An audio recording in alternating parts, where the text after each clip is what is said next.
राज आणि प्रिया एकाच ऑफिसमध्ये काम करायचे. राज हा प्रियाचा एक महत्त्वाचा ग्राहक होता. गेल्या 1 वर्षात ते दररोज कामाच्या निमित्ताने बोलत असत. त्यांच्यात कामाची जुळवाजुळव चांगली झाली होती. दोघेही आपापल्या कामात हुशार आणि एकनिष्ठ होते. कामाच्या गप्पांमध्ये कधीकधी त्यांच्या खाजगी गोष्टीही बोलल्या जात असे. त्यामुळे एकमेकांच्या आवडी, विचार आणि मनातल्या भावना कळू लागल्या. त्यांच्यात एक मैत्री आणि आपुलकीची भावना तयार झाली. आता तर राज कधीकधी प्रियाशी हलके फुलके विनोद करू लागला. त्याच्या त्या खेळकर आणि गोड बोलण्याने प्रियाच्या गालाला हलकीशी लाली येई. प्रिया त्याला मोकळेपणाने उत्तर देत नसली तरी तिला हे मनातून खूप आवडे. त्याच्या त्या देखण्या बोलण्याने तिच्या मनात एक सुखद गुदगुली व्हायची. सत्य सांगायचे तर तिला तो खूप खूप आवडत होता. त्याच्या बोलण्यातली गोडी, त्याची काळजी घेण्याची पद्धत आणि त्याचा समजूतदारपणा तिला वेडा करून टाकत होता. पण ती दुसऱ्याची बायको होती म्हणून आपल्या मनातली भावना त्याला सांगत नव्हती. आपल्या लग्नाची मर्यादा तिला ठाऊक होती म्हणून ती आपल्या मनावर ताबा ठेवून होती. तिच्या मनात ओढ आणि रोख यांची लढाई चालू होती. राजच्या प्रत्येक प्रेमशब्दाने तिच्या मनात हलकीशी हालचाल व्हायची. तिच्या छातीत धडधड वाढायची आणि चेहऱ्यावर एक निराळी चमक दिसायची. पण ती लगेच सावध होऊन आपल्या भावना दाबून टाकायची. तिच्या मनात राजसाठी एक वेगळीच जागा बनली होती. त्याच्याशिवाय तिला सगळं अर्धवट वाटे. पण लग्नाची जाणीव तिला नेहमी आपल्या भावना दाबायला भाग पाडत होती. तिच्या मनात दुविधा होती. कामानिमित्त राज 4 दिवसांसाठी मुंबईला आला होता. हे कळताच प्रियाला खूप सुखावले. त्याला प्रत्यक्ष भेटण्याची प्रबळ इच्छा होती. पहिल्याच दिवशी जेव्हा ती त्याला भेटली तेव्हा तिच्या आनंदाला सीमा राहिली नाही. तिच्या मनात तो खूप महत्त्वाचा होता. त्याला समोर पाहून तिचं मन आनंदाने भरून आलं. त्याच्याशी हात मिळवताना झालेला हलकासा स्पर्श तिला खूप सुखावून गेला. त्या स्पर्शाने तिच्या अंगात एक गार झुळूक पसरली. अचानक त्याने तिला मिठी मारली. त्याच्या त्या अचानक आणि गोड मिठीने तिची धडधड अजूनच वाढली. तिच्या हृदयाचे ठोके अनियमित झाले. तो स्पर्श तिला खूप भावला. तिचं मन सुखाने हरखून गेलं. ती मिठी फक्त औपचारिक नव्हती हे प्रियाला त्याच्या वागण्यावरून स्पष्ट कळलं. त्याच्या मिठीत एक आपुलकी आणि ओढ होती जी तिच्या मनाला भिडून गेली. तिच्या मनात एक नवी भावना उद्भवली. क्षणभर ती त्याच्या मिठीत सगळं विसरून गेली. तिला वाटलं की तिला तिच्या स्वप्नातील राजपुत्राची साथ मिळाली. तिच्या मनात प्रेम आणि आकर्षण यांची गुंताळ तयार झाली. मिठी मारताना राजने तिच्या पाठीवर हलका दाब दिला. त्यामुळे प्रिया अजून घट्ट त्याच्या मिठीत सापडली. त्या क्षणी दोघांच्यात एक निराळी जवळीक निर्माण झाली. प्रियाला जाणवलं की ऑफिसमध्ये सुसंस्कृतपणे वागणारा राज आतून तेवढा सभ्य नव्हता. त्याच्या त्या न सोयीच्या हरकतीने तिला धक्काच बसला. याचा अर्थ प्रियाबद्दल त्याच्या मनात काहीतरी खास होतं. त्याच्या त्या प्रेमळ हल्ल्याने प्रियाच्या मनात त्याच्याबद्दलची ओढ अजून तीव्र झाली. तिच्या मनाची धडधड थांबायचे नाव घेत नव्हती. तो दिवस कसा बसा कामात गेला. प्रियाचं मन मात्र दिवसभर राजच्या विचारात गुरफटून होतं. त्याच्या भेटीचे आणि मिठीचे क्षण तिला सारखे आठवत होते. संध्याकाळी तो हॉटेलवर जाणार होता म्हणून प्रियाने त्याला हॉटेलवर सोडायचं ठरवलं. तिला त्याच्याबरोबर आणखी थोडा वेळ घालवायची इच्छा होती. त्याच्या संवादात तिला खूप आनंद होत होता. रस्त्यात खूप रहदारी होती. गाड्यांची गर्दी आणि धुळीने वातावरण थोडं अस्वस्थ करणारं होतं. पण प्रियाचं मन राजच्याच विचारात रंगून गेलं होतं. इतक्यात राजला हॉटेलवरून फोन आला. काही तांत्रिक अडचणीने त्याला दुसऱ्या हॉटेलमध्ये हलवावं लागणार होतं आणि ते हॉटेल खूप दूर होतं. हे ऐकून प्रियाला थोडी हताशा वाटली. त्याचं आणि हॉटेल व्यवस्थापकाचं फोनवर बराच वेळ खडाजंगी झाली. राज रागाने शेकोटी झाला होता आणि त्याने हॉटेल सोडायचा निर्णय केला. त्याच्या त्या अहंकारी स्वभावाचा प्रियाला थोडा धक्का बसला. पण आता राहणार कोठे? राग शांत झाल्यावर त्याला हाच प्रश्न पडला. त्याच्या चेहऱ्यावर चिंता आणि अस्वस्थता स्पष्ट दिसत होती. प्रिया जवळ असल्याने आणि तो ग्राहक असल्याने तिला मदत करणं योग्य वाटलं. तिच्या मनात त्याच्याबद्दल सहानुभूती आणि काळजी निर्माण झाली. त्याला अशा स्थितीत एकटं सोडणं तिला बरं वाटेना. तिने त्याला शांत करायचा प्रयत्न केला आणि मदत करण्याची तयारी दाखवली. तिच्या मनात त्याच्यासाठी एक आपुलकी निर्माण झाली होती. आता प्रियासमोर नवीन कोडं उभं राहिलं होतं.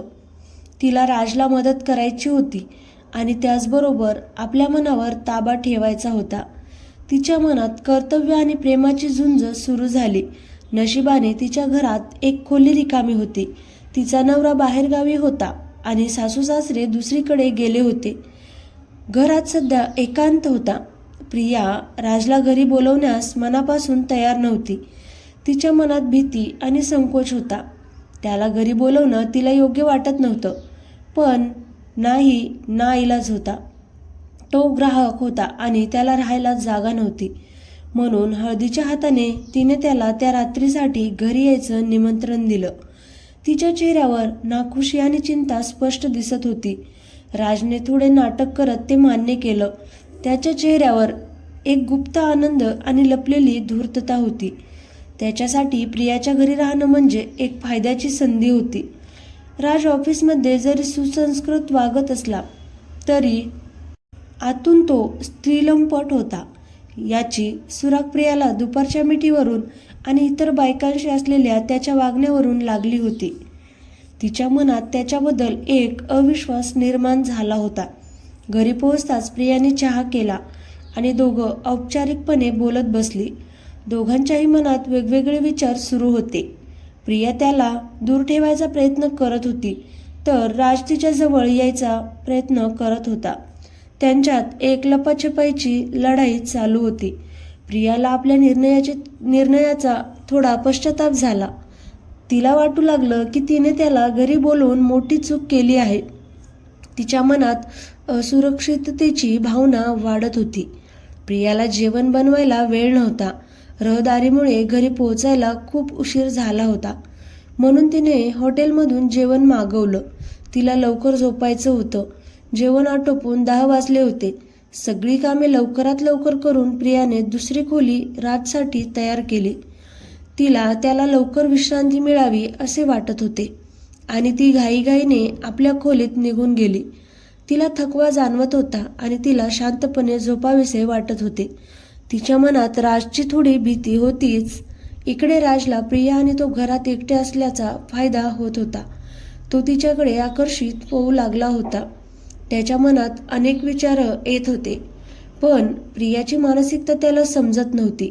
दिवसभरात त्याने तिच्या मनातले ओळखण्याचा खूप प्रयत्न केला, पण प्रिया त्याच्याशी केवळ औपचारिकतेने वागली. तो मग व्हिडिओ पाहत प्रियाला डोळ्यांपुढे आणत आपली तहान खोट्या तृप्तीने भागवू लागला. त्याच्या मनात अधीरता वाढत होती. व्हिडिओ पाहता पाहता तो प्रियाला विचारात घेऊ लागला. त्याच्या डोक्यात अनेक विचार धुमाकूळ घालत होते. त्याला आता प्रियाला खरेपणाने अनुभवण्याची इच्छा होती. त्याच्या मनात वाईट विचार येऊ लागले. प्रिया घरात एकटी आहे आणि तिला त्याच्या खऱ्या रूपाची कल्पना नाही याचा फायदा घ्यायचा विचार तो करू लागला. बराच वेळ व्हिडिओ पाहिल्यावर त्याला तहान लागली. त्याचा गळा कोरडा पडला होता, पण तो पाणी प्यायला स्वयंपाकघरात गेला. पाणी पिऊन परत येताना त्याला प्रियाच्या खोलीतून आवाज येऊ लागले. नुकताच व्हिडिओ पाहिल्याने त्याने ते आवाज लगेच ओळखले. त्या आवाजाने त्याच्या मनातली ओढ अजून वाढली. राजच्या मनात एक उर्मी आली. त्याला विश्वास बसेना की प्रियासुद्धा तेच पाहत असेल जे तो पाहत होता. त्याला वाटले की प्रिया तयार असेलच. त्याच्या मनातले विचार अजून भडकले. त्याला वाटले आता प्रियाला वश करणं सोपं जाईल, म्हणून गरम लोखंडाला हातोडा मारायची ही योग्य वेळ होती. आता प्रिया मानसिकदृष्ट्या तयार झालीच असेल. ही संधी सोडून चालणार नाही असं त्याने ठरवलं. त्याच्या मनात धूर्त योजना आकार घेऊ लागली. त्याला प्रियाजवळ जायचे आणि तिच्याशी जिव्हाळा करायची वासना झाली. तो हळू पावलांनी प्रियाच्या खोलीच्या दिशेने निघाला. त्याच्या छातीत धडधड वाढली होती. दाराजवळ पोहोचून त्याने कान लावून ऐकले. आतून येणारे आवाज त्याला वेडावत होते. पण प्रियाने तर दार आतून बंद केले असेल हे त्याला वाटले आणि त्याला निराशा वाटली. पण त्याने प्रयत्न करायचं ठरवले. त्याला आशा होती की कदाचित दार उघडेच असेल. त्याच्या मनातली ओढ इतकी वाढली होती की तो काहीही करायला सिद्ध होता. आणि नशिबाने आज प्रियाने दार व्यवस्थित बंद केले नव्हते. ते थोडेसे खुले होते. हे पाहून राज खुश झाला. त्याला वाटले आता त्याची योजना फत्ते होणार. त्याने प्रियाला पकडून तिची संमती घ्यायचा विचार केला. त्याने लगेच दार ढकलले. त्याच्या अचानक कृत्याने प्रिया धास्तावली. तिच्या चेहऱ्यावर भीती आणि आश्चर्य दिसून आले. ती अस्वस्थतेत होती. तिच्या डोळ्यात धास्ती आणि शरम दिसत होती. तिला काय करावे ते समजेना. ती पूर्ण गप्प झाली. 2 क्षण ती अशीच बसून राहिली. तिच्या मनात भीती आणि गोंधळाचा मोठा वादळ उठले होते. थोड्या वेळाने शुद्धीवर येऊन तिने स्वतःला सावरले. ती पूर्ण भयभीत झाली होती. तिच्या डोळ्यात पाणी, भीती आणि बेजारपणा दिसत होता. ती थरथरत होती. राज हळूच तिच्या जवळ आला आणि तिच्या बाजूला बसला. त्याच्या जवळ येण्याने प्रियाची भीती अजूनच वाढली. तिला स्वतःला असुरक्षित आणि लाचार वाटू लागले. प्रिया अजूनही घाबरलेलीच होती. तिच्या चेहऱ्यावर दहशत आणि डोळ्यात प्रश्नचिन्ह होते. हे पाहून राजचा आत्मविश्वास वाढला. त्याने प्रियाच्या खांद्यावर हात ठेवला. तो स्पर्श तिला अस्वस्थ करणारा होता. तरीही आपल्या आवडत्या व्यक्तीने केल्याने ती थोडी खुश होती. तिच्या मनात प्रेम आणि आकर्षणाचा गोंधळ झाला होता. तो स्पर्श तिला काटा सुटाव्याशी वाटला. राजच्या स्पर्शाने प्रिया भडकली. तिच्यात एक ओढ निर्माण झाली. हे राजला जाणवले आणि त्याची खात्री पटली की प्रिया आता साथ देईल. त्याच्या चेहऱ्यावर विजयी हास्य होते. त्याने प्रियाला खुश करण्याचे प्रयत्न सुरू केले. त्याच्या स्पर्शाने आणि बोलण्याने प्रियाच्या मनात हालचाल झाली. नक्कीच प्रिया तयार झाली होती. त्याने तिला काहीही न बोलता हळुवारपणे आपल्याशी जवळ घेतले. त्या कृतीला प्रियाने विरोध केला नाही. तिच्या मनात प्रेमाचा झेंडा रोवला गेला होता. तो तिच्या डोळ्यात पाहू लागला. त्याच्या डोळ्यात प्रेम आणि ओढ होती. तो तिच्या रूपावर मोहित झाला होता आणि तो म्हणाला, किती सुंदर आहेस तू. त्याचे ते गोड शब्द प्रियाच्या मनाला भिडले. ती लाजली. काहीच उत्तर न देता ती त्याच्या मिठीत सामावली. हळूच त्याला म्हणाली, हे करणं मला योग्य वाटत नाही. मी माझ्या नवऱ्याचा विश्वास घालवू शकत नाही. तिच्या बोलण्यात नीतीची जाणीव आणि अपराधीपणा होता. तो तिला सांगू लागला, हो तू बरोबर बोलतेस, पण मला सांग, मी तुला आवडतो का? त्याच्या डोळ्यात उत्सुकता आणि अधीरता होती. तेव्हा ती हळुवारपणे म्हणाली, तू मला खूप आवडतोस, पण हे बरोबर नाही. तिच्या बोलण्यात प्रेम आणि कर्तव्याची लढाई दिसत होती. तो तिला धीर देत म्हणाला, त्याला कळणार नाही की आपण इथे भेटलो. मी तर सांगणारच नाही, कारण माझा त्याच्याशी काही संबंधही नाही. त्या बोलण्याचा तिला विश्वास बसला. तिलाही त्याच्याजवळ राहायची इच्छा होती. तिच्या मनात प्रेम आणि वासना होती. तिच्या चेहऱ्यावर उत्तेजन आणि पश्चाताप याची मिसळलेली भावना होती. तो तिच्याकडे विनवणीच्या नजरेने बघत म्हणाला, कृपा करून नको म्हणू नकोस, माझ्यावर दया कर. त्याच्या डोळ्यात वासना आणि अधीरता होती. मी पण आत्ताच तुला मनात आणत असे व्हिडिओ पाहून माझे काम आटोपून पाणी प्यायला बाहेर आलो होतो. त्याने लाज न बाळगता आपली वासना तिच्या पुढे मांडली. आणि तुझा तो उत्तेजक आवाज ऐकला आणि माझ्याकडून राहवलं नाही. तुझ्या खोलीचं दार थोडं उघडं होतं, म्हणून आत पाहिलं तर तू अशा स्थितीत दिसलीस. आता तर माझ्याकडून अजिबात राहवत नाही. त्याच्या बोलण्यात वासना आणि बळजबरीचा सूर होता. कृपा करून नको म्हणू नकोस, कारण मलाही तू खूप आवडतेस आणि मी तुझ्यावर प्रेम करतो. या वासनेने भरलेल्या गोड बोलण्याने ती तयार झाली. तिने त्याला घट्ट मिठी मारली आणि काळजीच्या सुरात त्याला म्हणाली, वचन दे की कुणालाही सांगणार नाहीस. तिच्या डोळ्यात भीती होती. तिला आपल्या कृतीची लाज वाटत होती. त्याच्या मिठीत तिला क्षणभर सुरक्षित वाटले, पण लगेच तिला चुकीची जाणीव झाली. तिच्या मनात अपराधीपणा आणि पश्चाताप दाटून आला. ती स्वतःलाच घाबरून गेली. तिला आपल्या नवऱ्याचा विश्वासघात केल्याचे दुःख होत होते. तिच्या डोळ्यात पाणी आले. त्या क्षणी तिला आपल्या निर्णयाचा पश्चाताप झाला. तिने मोठी चूक केल्याचे तिला जाणवले. तिच्या मनात भीती आणि बेचैनी वाढत होती, पण आता उशीर झाला होता. ती त्याच्या बहुपाशात पूर्ण अडकली होती. तिच्या मनात प्रेम, वासना, पश्चाताप आणि भीती यांची गाठ पडली होती. त्याने तिला वचन दिले. त्याने लगेच तिला जवळ ओढले आणि तिच्या गालावर हलकं चुंबन घेतलं. त्याचा तो स्पर्श वेड लावणारा होता आणि मग हळूहळू तिच्या ओठांचे चुंबन घेऊ लागला. त्याच्या ओठांचा मऊ स्पर्श प्रियाच्या मनात उत्तेजन निर्माण करत होता. राजच्या ओठांच्या त्या स्पर्शाने ती अजून भडकली. तिच्यात एक वेगळीच उत्तेजना वाढली. तिचं मन वासनेच्या विचारांनी भरलं. तिने त्याचा हात घट्ट धरला आणि डोळे मिटून त्याचा स्पर्श अनुभवू लागली. प्रिया आता त्याला उत्तर देत होती. तिच्या मनात प्रेम आणि वासना वाढली. तिनेही आपले ओठ त्याच्या ओठांवर ठेवले आणि साथ देऊ लागली. त्यांच्या ओठांचा स्पर्श दोघांनाही उत्तेजित करत होता. प्रियानेही आपल्या हात राजच्या पाठीकडे नेऊन त्याला घट्ट मिठी मारली होती. तिच्या मनात आता विरोध उरला नव्हता. तिने स्वतःला पूर्णपणे त्याच्या स्वाधीन केलं होतं. आता ती पूर्णपणे राजच्या वशात होती. तिच्या डोक्यात कोणतेही विचार शिल्लक नव्हते. ती फक्त त्याच्या स्पर्शाच्या उष्णतेत आणि नशेत हरवली होती. ती विसरून गेली की ती दुसऱ्याची बायको आहे आणि राज तिचा ग्राहक आहे.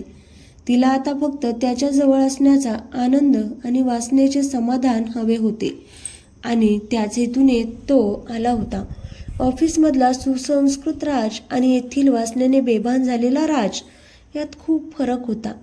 त्याचं खरं रूप प्रियासमोर आता पूर्णपणे उघडं झालं होतं.